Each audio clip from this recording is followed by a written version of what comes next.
Hello and welcome to episode 12 of Sloan the Record, recording on March 8th and publishing on March 9th, 2025. My name is Nathan Sloan, and joining me as usual is my father, Ron.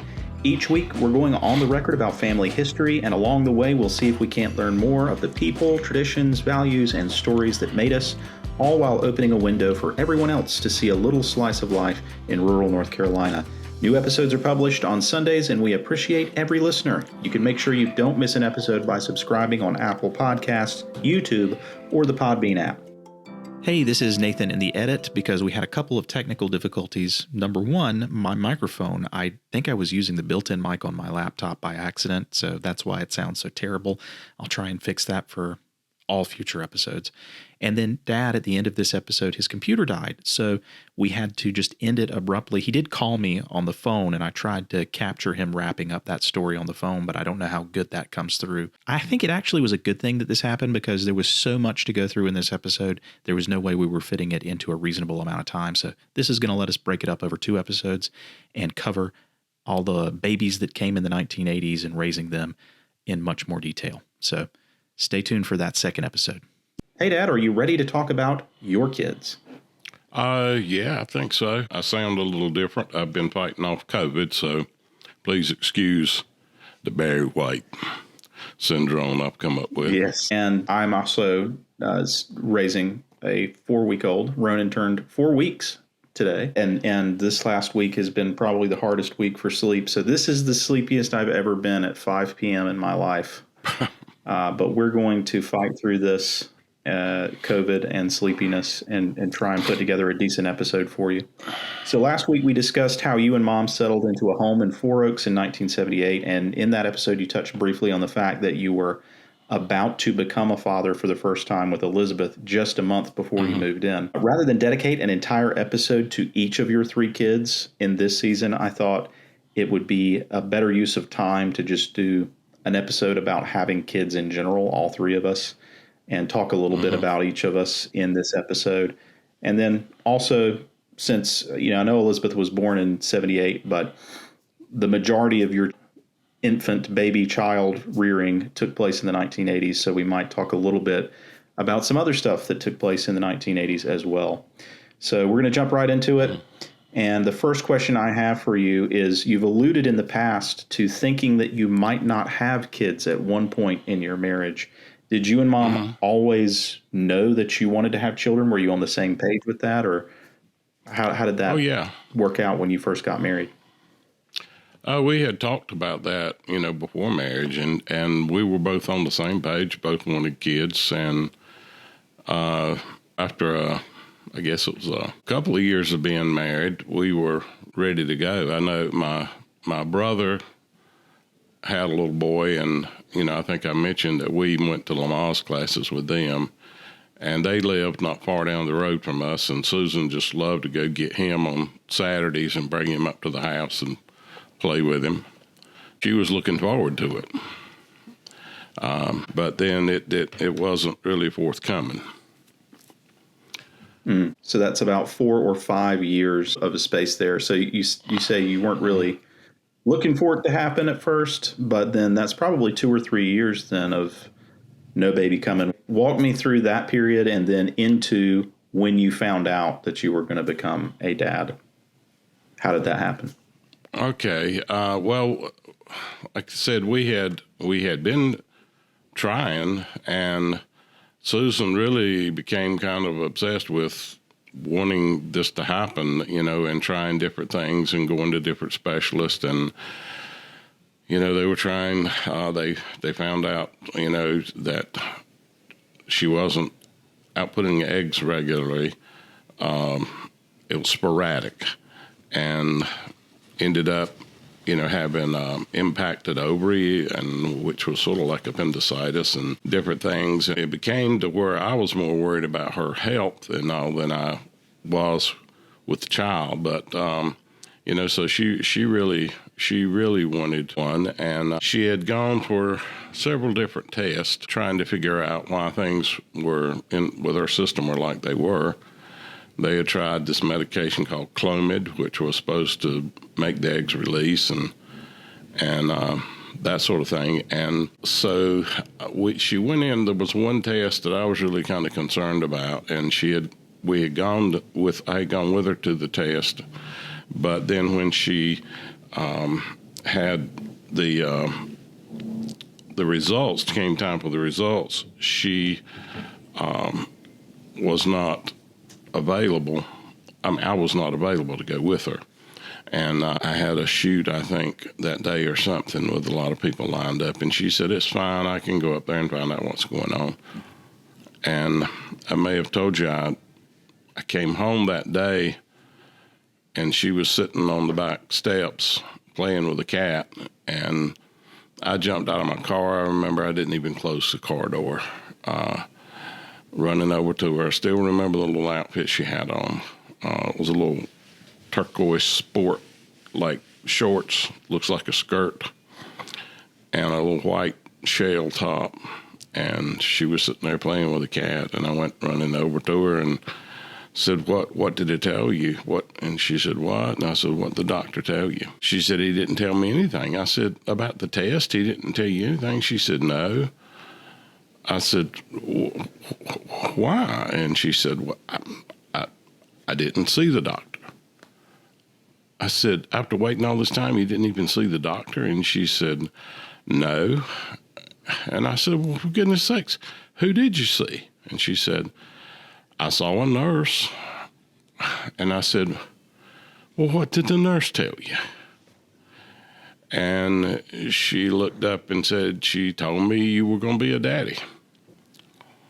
And my knees literally buckled. I remember I just dropped to my knees in front of her and said, "What?"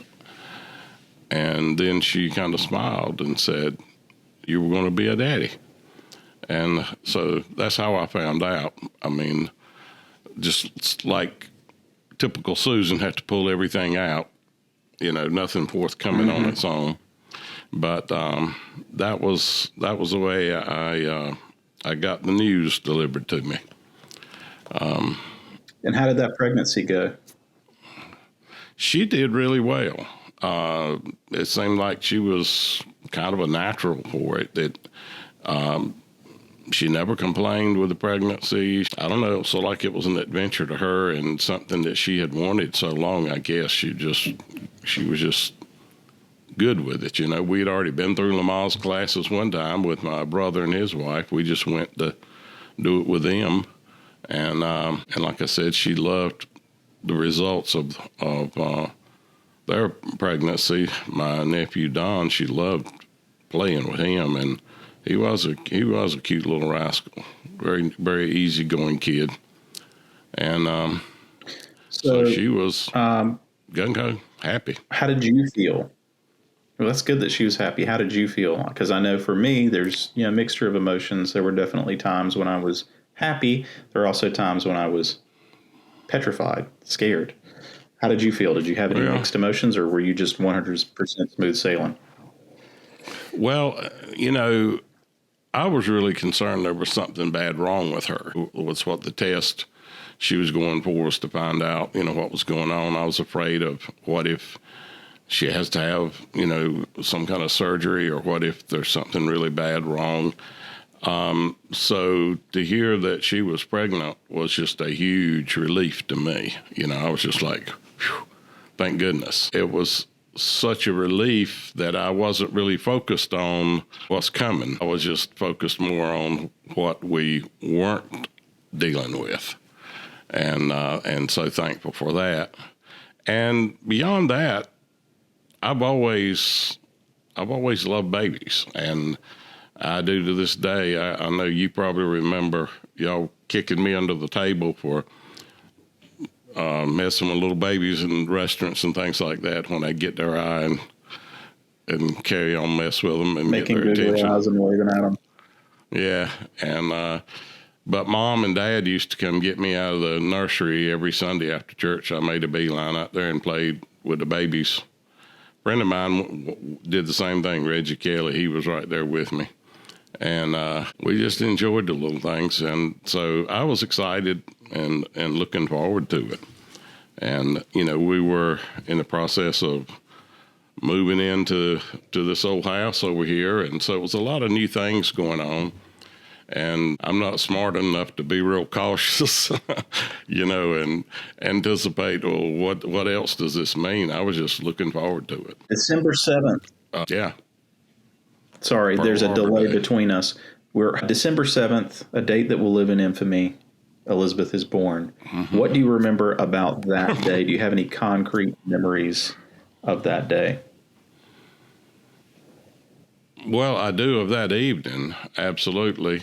Our bedroom we had not redone the upstairs, and so we were using all the rooms downstairs, and Susan and my bedroom is where our den is now. We had a bed set up in there, and then one of the doors from that opened into a little back foyer, which had a bathroom off of one door and what used to be Mr. Tart's office off of the other, and we were going to turn that into a nursery. I had been reading, and Susan, I think she was reading too, and it was close to midnight, and I got up to go to the bathroom and, before going to bed. And when I came back into the room, Susan said, "Sloan, something is going on." And I said, "What do you mean?" And she said, "I think something happening with this baby." And I'll kind of back up. It was the strangest thing. She always had these little premonition things, or little things little intuitions that she would have about things. And we seemed to be able to kind of, I don't know, I kind of trusted her with her because they didn't make sense, but they tended to work out. And she had been saying all along as things were coming up, one doctor had said the baby would be due the 21st. Another one was saying around the 18th. And I said, "What do you think it's going to be?" And she said, "Well, it's not going to be either one of those." And I said, "What do you mean?" She said, "It's something to do with a 7. And I said, "A 7? She said, "Yes, this baby's either going to be born on the 7th or the 17th or the 27th.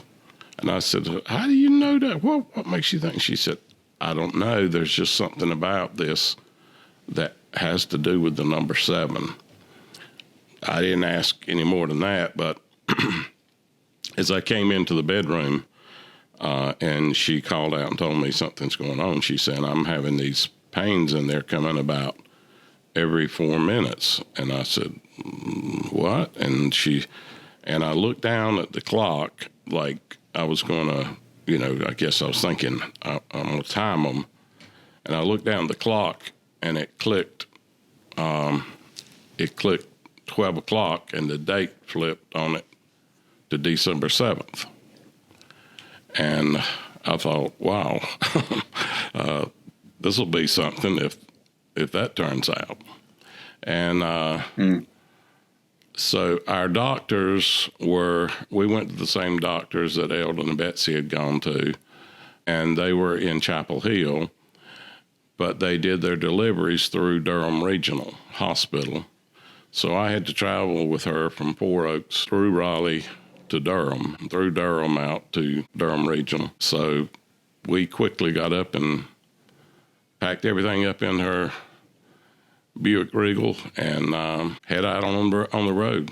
And she was having pretty steady contractions as we went. Of course, I was pushing the speed limit. And I cut up through around by, I can't think of the street, but it comes out there close to Pullen Park to on the route that I was taking. And it was on that street that runs by the used to be an art supply place there. Right near, it goes right by, is it Boylan Avenue that goes by where the Italian restaurant used to be, 518 West or whatever it was. But anyway, that was the street I was on, and all of a sudden the whole car was just Glenwood Avenue bathed. is where 518 West was. Pardon? Glenwood Avenue was where 518 West was. Okay. But Boylan Heights is near that area. Okay. Well, anyway, it was somewhere in there that the car all of a sudden was filled up with blue lights. And a looked up in the rearview mirror and I was being pulled over. So my first thought was, good, he can get me through town. I'll get him to help me. So I jump out of the car and run to his car, which nowadays would have probably gotten me shot, but he was getting his stuff together and turned around and my face is in the window and he almost jumped out of his skin and told me to back up. And I just said, my wife's in labor. I'm trying to get to Durham Regional. Can you help me get to Highway 70? And so I guess he was so relieved that I hadn't done anything to him that he said, sure. And he jumps in front of me and gave me a lead out to 70 and sent me on my way. I don't know if he called ahead or not, but nobody else pulled me. And there really wasn't that big a hurry because it took a while for the baby to get here once we arrived. And when she did get here, what was that moment like? When she was born, wow, that was pretty amazing. I was there like a fifth wheel. You know, the doctor was doing everything he was doing, and I was just trying to be there for her and get her to push and, you know, breathe and do all the things they taught us in Lamar's class. And, you know, I think it's just something they came up with to keep the husband busy and from interfering because I don't know if it did any good or not. But the thing that had happened earlier was one doctor came in and broke her water. Lady doctor came in, just went in, broke the membrane, so her water drain. And then that doctor, we found out later, went to the break room and took a nap. And the doctor Susan had been seeing all along came in and saw her name on the recordings or whatever. And so he took off for the hospital.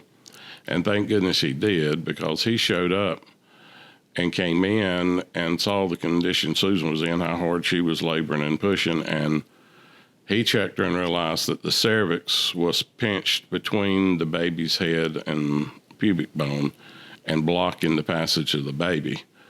And that's why all that had been for, she wasn't making any progress and she was just absolutely exhausted.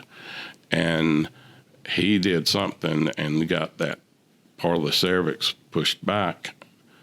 And by then she was so exhausted, she was having trouble getting the baby out. So they ended up, took her into the delivery room and had to use a forceps to actually get Elizabeth through all the way. And she still has a tiny little scar on her cheekbone where they said that the forceps had caused a little nick there. But, you know, seeing Susan go through so much, it was just, when that baby was born and I saw it, it was just like the most amazing thing in my life. I was just totally in awe of this little thing and it crying, and, you know, it had a head full of dark hair, and most of us were born without hair, and I just was like surprised at that and just in awe of Susan, because she was, you know, just responding to the baby and acting like nothing had happened, you know, like she hadn't been through a thing. And, you know, I think I mentioned to you as you went into it that you'll feel things for her, your wife, that you never felt before, and a respect and appreciation, because that's what I was overwhelmed with at that time, was just, you know, wow, they're not the weaker sex.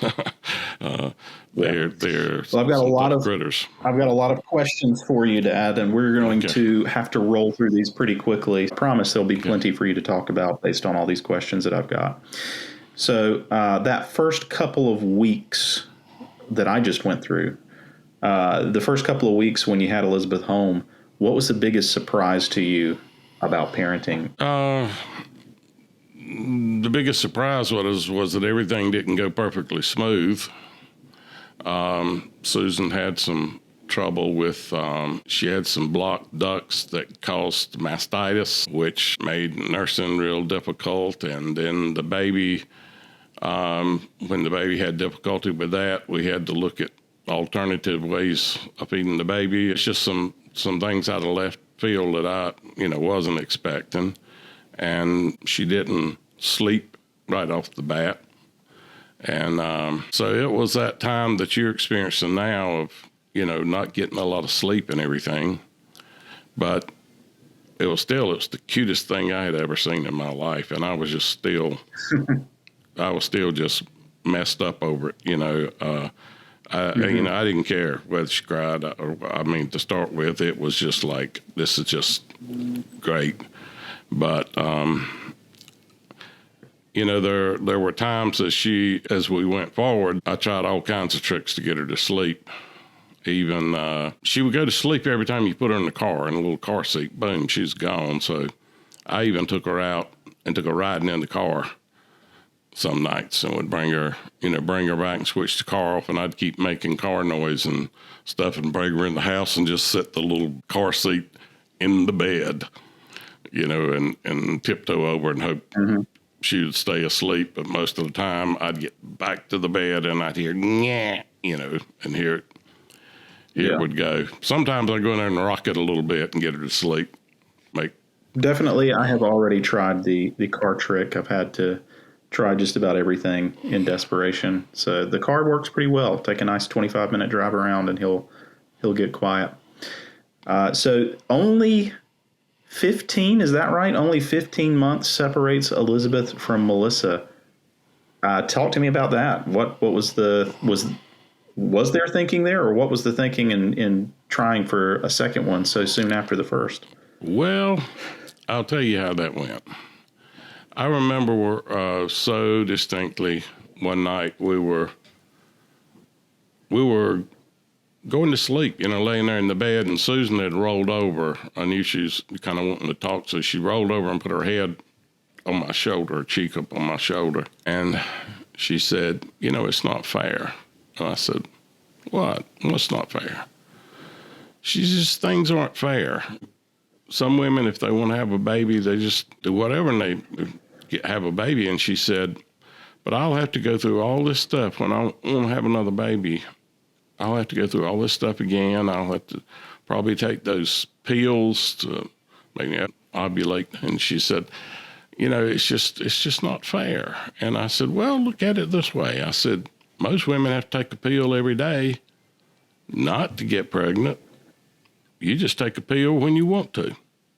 Try to look at that side of it." And strangely enough, I look back on that night realizing that she was pregnant at the time she was having that conversation. So it was not, I guess it was it was God telling us, you're not in control of this, any of it, from right. Elizabeth right on, that to realize that it wasn't our hand in it, that it was going to happen the way it happened.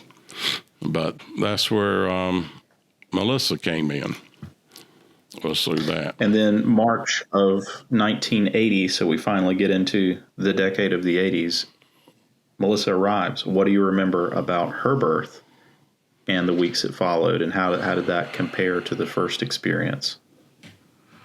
Well, her birth was a little bit different in that, for some reason, when we got to the hospital, I noticed the doctors were super attentive, and there were two of them that came in, and then they put a fetal monitor in, and I didn't know what that was all about. Then the doctor came in and explained that they were getting like an erratic heartbeat. The heartbeat was coming from like two different areas, and it was kind of erratic, and the labor wasn't going really well, and they said the baby was getting stressed, and they put in a second fetal monitor, and that really concerned me. And the doctor was standing there wringing his hands. I remember he was just standing there watching those monitors and doing his hands like this, and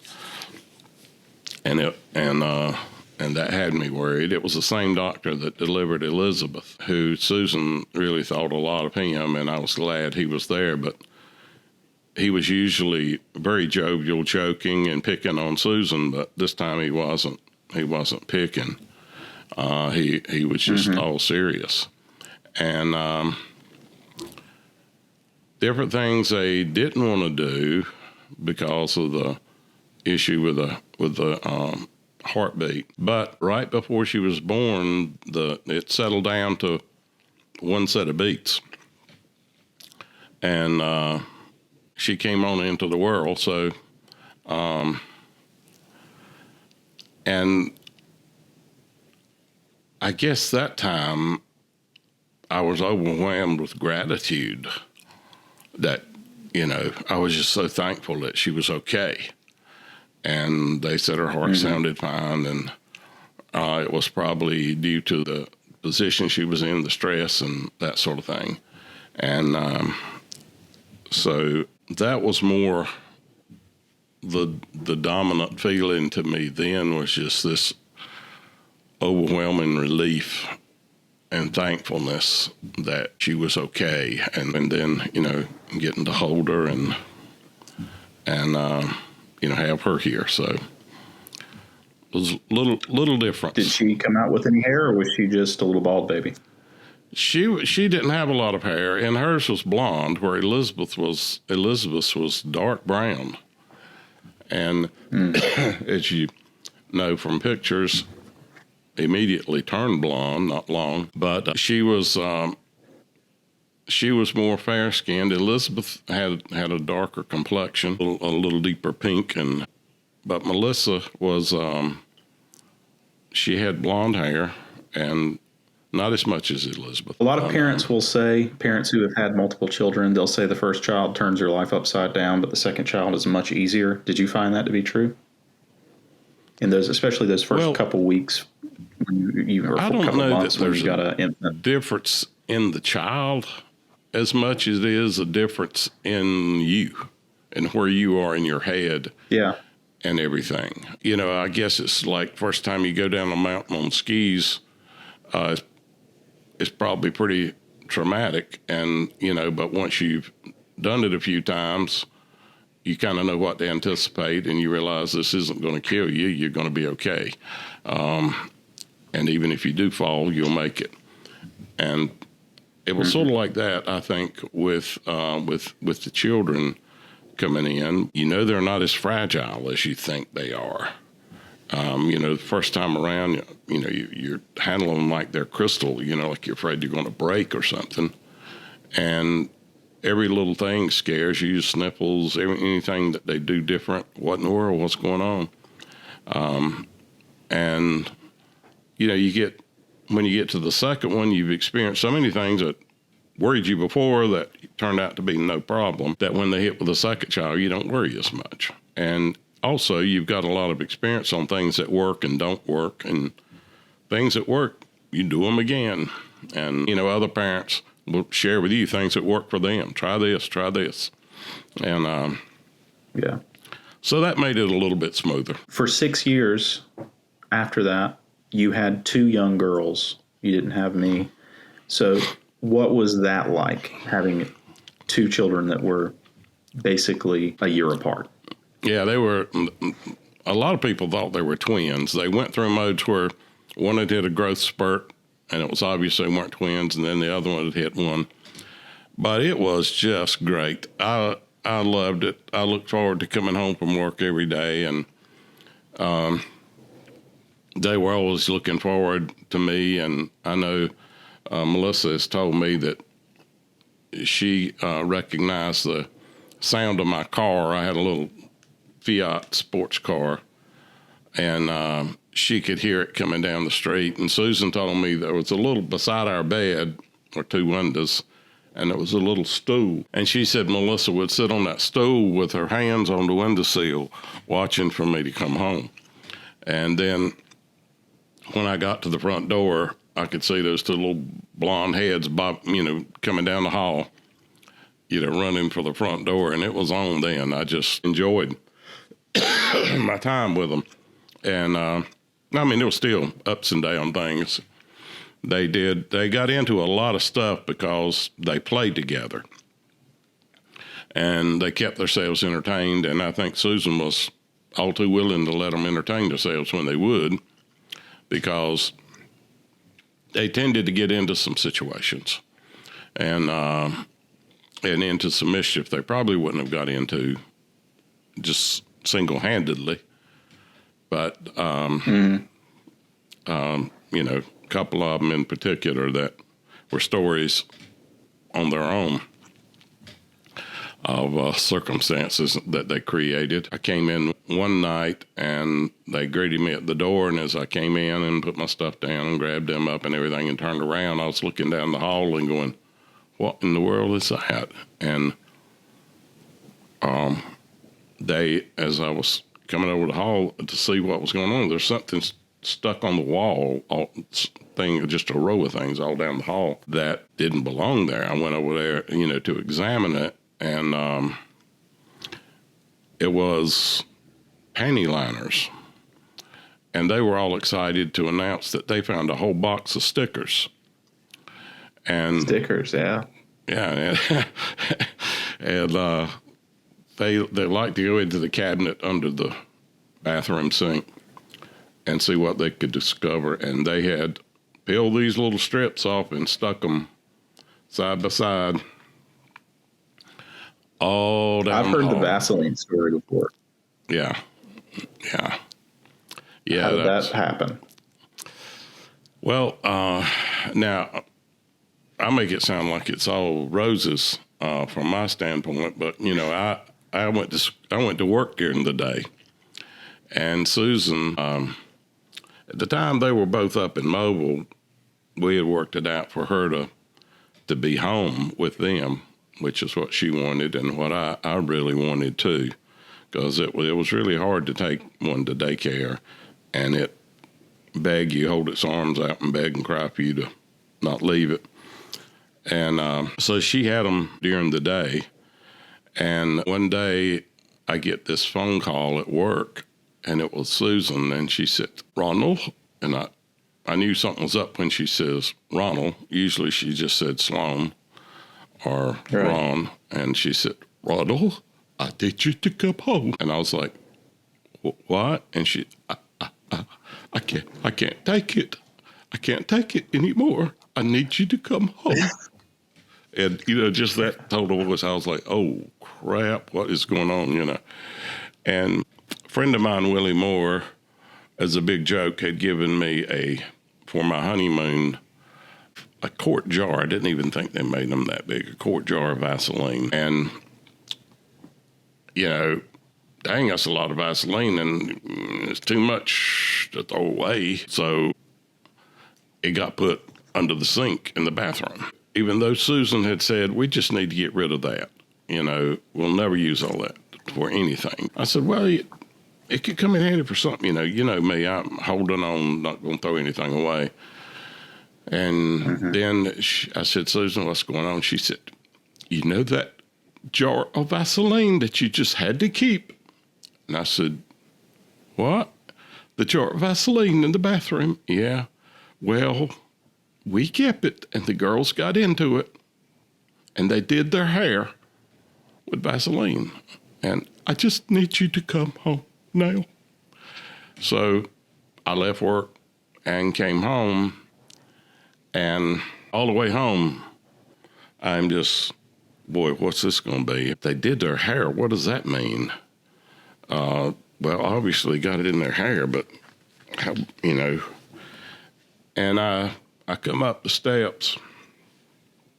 They come down the hall like they always did, you know, running full steam for me. But as I saw them coming, I realized their hair was like, they had pretty long hair, you know, like shoulder blade length by then. And it was sticking straight out in the back. If you remember the movie Alien, the shape of that thing's head had this cone thing going to the back. That's the shape I saw silhouetted as they were running down the hall to me, off back of both of their heads. Well, I got in the door, and they were unaware. They were just happy to see me. And Right. and Susan had taken their shirts off because I guess their shirts got covered with Vaseline. And I don't know why, God help me. It was so funny looking that I just lost it. I just lost it, and I hit the floor. And, of course, they thought that was great that I dropped down where they were to play with them. Mm-hmm. And then Susan came in, and the worst thing that could happen besides what she had already experienced was me finding it funny. That did not go over at all, and I couldn't even talk. I don't know. I wish I had a phone then that took pictures and could have gotten pictures of it, because it was the most crazy-looking thing you'd ever seen. And then she just says, well, great. I'm glad you find it so amusing. I'm glad you're enjoying it so much. I'll just turn it over to you. You can take care of it. You get it out of their hair. So I took them to the kitchen. I put a towel on each side of the sink, laid them down with their heads, back of their heads hanging in the sink. And I'd seen them during the Valdez oil disaster wash these ducks down with Dawn dishwashing detergent. So I figured this had to be somewhat the consistency of crude oil. So I got the Dawn dishwashing detergent, and it just beat it up on their heads. That it was that much Vaseline. So I knew I had to get that out. I went in. Somebody had given them a little, Elizabeth, when she was born, a little baby comb. And it had the finest teeth in it you have ever seen. So I remembered where that was, and I went and got it.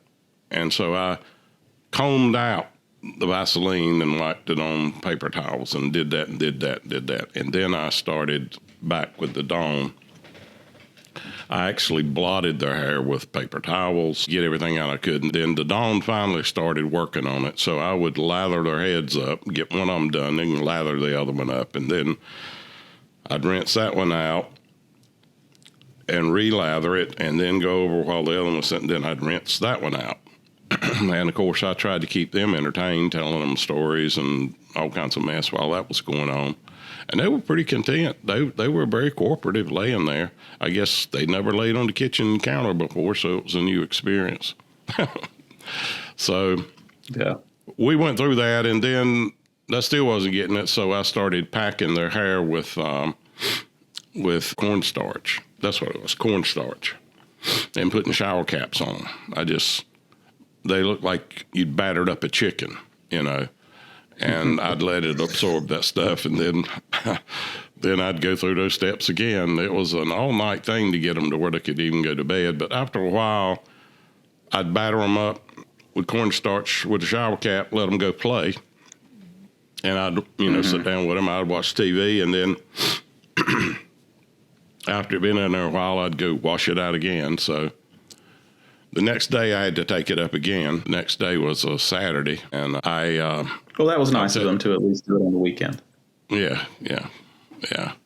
And a funny little sidebar, a friend of mine, a photographer I worked with a lot, Don McKenzie, he and his wife dropped by the house the next day in the middle of my round two, and I went to the door, and he and his wife and their little boy, Matt, who had these blue eyes that they just about glowed. They were so blue. They were on the porch, and so I greeted them at the door. Hey, and they said, we were over at Carolina Outlet Center, the Carolina Pottery, and we didn't want to get this close to Forks, not come see you. So I said, well, great, good to see you. And then I see the little boy. I look down at Matt, speak to him, and his eyes are just wide open. You could see a half inch of white all the way around the iris, and he was backing up on the porch and getting behind his dad, and I turned around and looked, and here comes Elizabeth running down the hall with just her panties on, and her head, I had taken the shower cap off to wash. I hadn't put her up on the sink yet, but I'd taken the shower cap off, and she's running down the hall, and of course the cornstarch had gotten all over her face.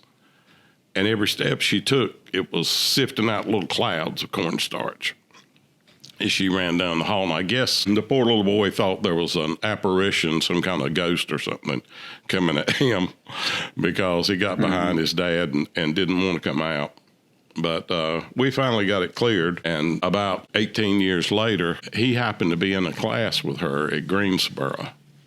And somehow or another, he recognized her and waited outside the room for her, introduced himself, and he said, "Wow, the last time I saw you, you scared me to death."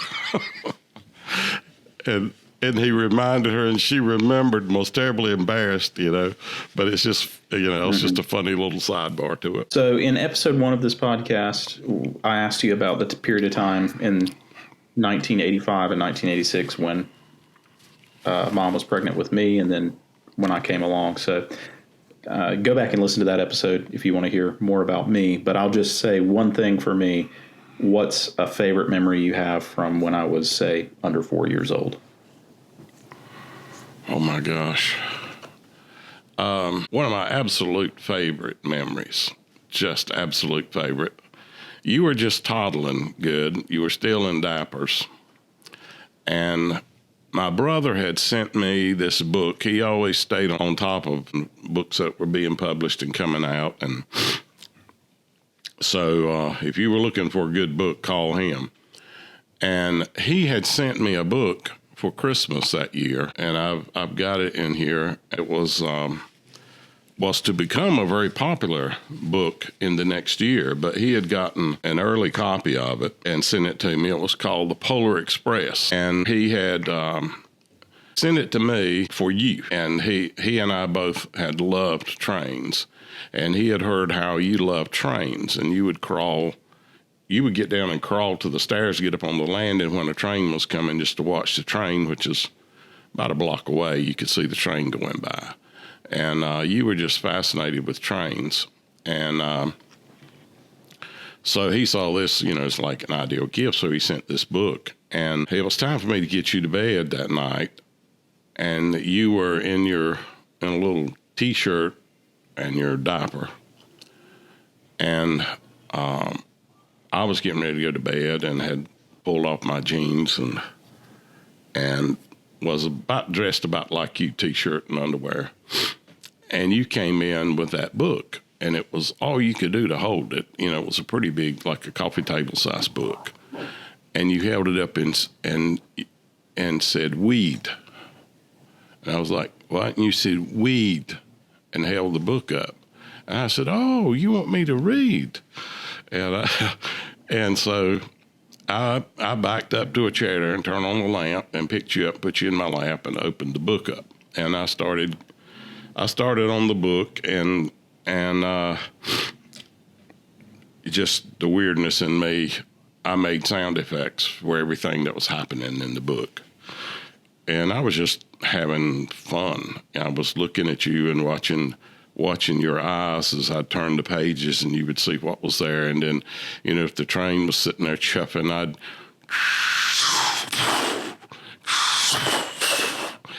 the book was describing it, and do all these little sounds. And when it started to move, I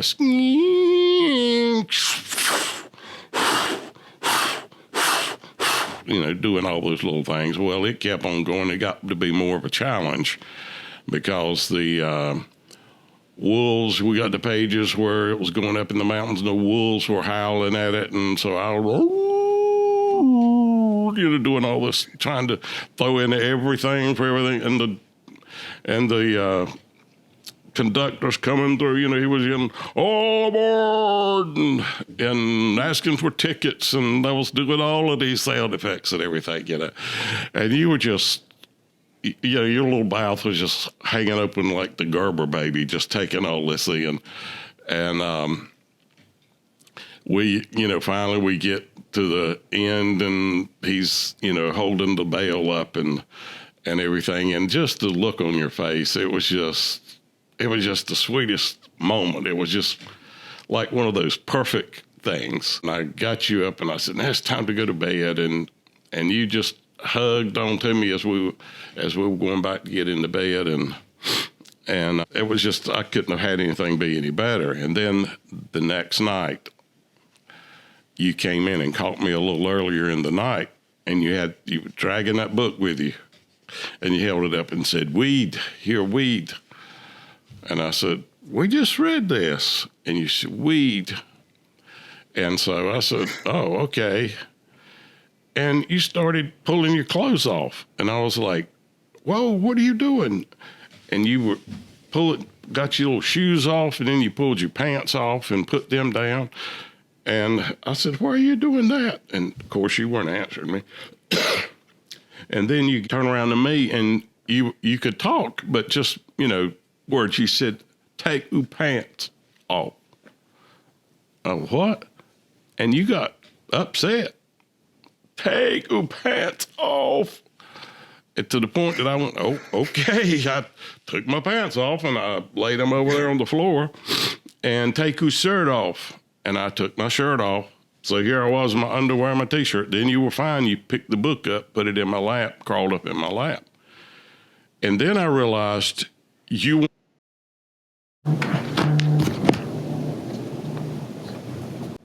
Hello? Hey, I think my battery in my laptop died. Okay. And then we'll wrap it up on the other side of it. Yep.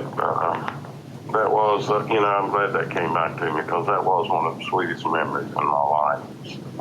You wanted everything to be just like it was, which told me how much you loved it, Uh-huh.